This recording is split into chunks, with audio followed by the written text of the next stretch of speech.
Ang una kong gagawin, lilinisin ko ulit ang lungsod ng Maynila. Total, ang hinahanap nyo isko, bibigyan ko kayo iskoba. Pwede. Mara-mara lang. Diyos pa ng mafia. Real talk lang to my man. Meron kang bars pero broke. Pangalawa, kasi inuuna ko yung damdamin nyo, yung napapansin nyo. Ito naman. Nay, tay, napapansin nyo ba?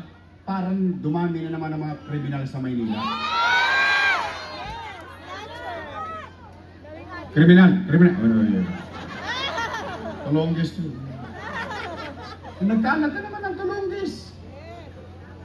Hold up dito, hold up doon, snatching dito, snatching doon. Riding in tandem. Parang walang gobyerno sa Maynila. Napapansin nyo? At dumami na naman ang adik.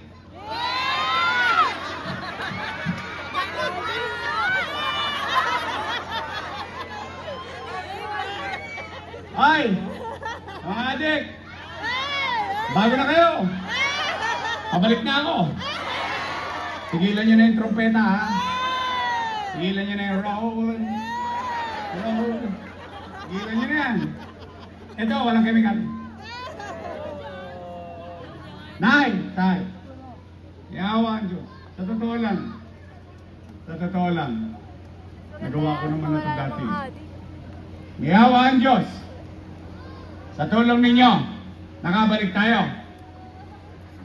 Ibabalik ko sa inyo yung gobyerno sa umaga, sa tanghali, sa hapon, sa gabi, hanggang madaling araw, may gobyerno sa lungsod ng Maynila. Yung habang natutulog kayo sa peligro de ora, mahimbing ang tulog nyo, panatag kayo kasi nasa likod ng isipan ninyo. Hindi kayo nag-alala dahil alam nyo si Yorme madaling araw nag-iikot pa. Gusto nyo ibalik yon? Ibabalik ko sa inyo yon. Pangatlong gagawin ko, yung napanood nyo, yun na yun. MBN. Minimum Basic Needs. Talaga pong, totoong 100% idol ko si Lee Kuan Yew. Totoo yan. No question. Kaya pag nakita ninyo yung mga pinagagawa kong development, halos mirror. Duplikado. Ibabalik ko at ipagpapatuloy natin ang paggawa ng in-city vertical housing program. I-develop ko tuloy-tuloy ang health center na walang online schedule, na may gamot, may calcium para sa mga test bone, kasi kailangan talaga iron and calcium para sa mga buntis. Vitamins at maintenance ng... Oy, shout out ha, special mention.